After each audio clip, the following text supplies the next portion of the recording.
سلام دوستان، چطورید؟ خوش اومدید به اولین ویدیو من.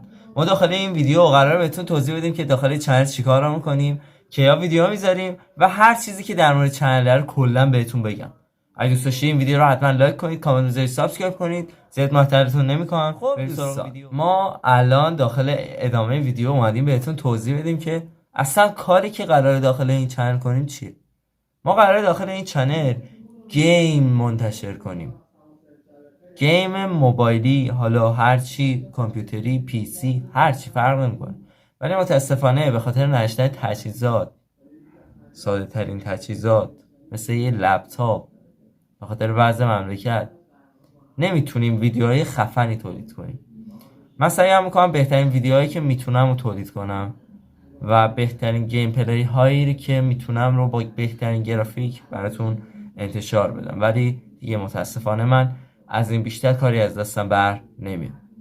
ما قراره بازی موبایلی و بازی پی سی و کامپیوتری که ارائه میشن جدید و اخبار زیادی ازشون در دسترس نیست ولی گرافیک فوق العاده ای دارن یا هرچی هستن رو بهتون معرفی کنیم، مثل اساسین موبایل که جدیدن داره منتشر میشه و ویدیو بعدیمون هم احتمالا همین اساسین موبایل باشه.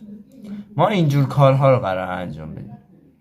ما هر روز داخل این چنل دیلی آپلود داریم، یعنی هر روز شنبه، یه شنبه، دوشنبه، سه شنبه، چهارشنبه، پنجشنبه، ولی به غیر از جمعه. ما جمعه ها ویدیو آپلود نمی کنیم. جمعه ها یه جورایی مثل وقت استراحتمون میمونه.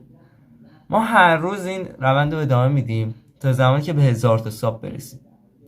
امروز اینجا من دارم این حرف رو بهتون میزنم.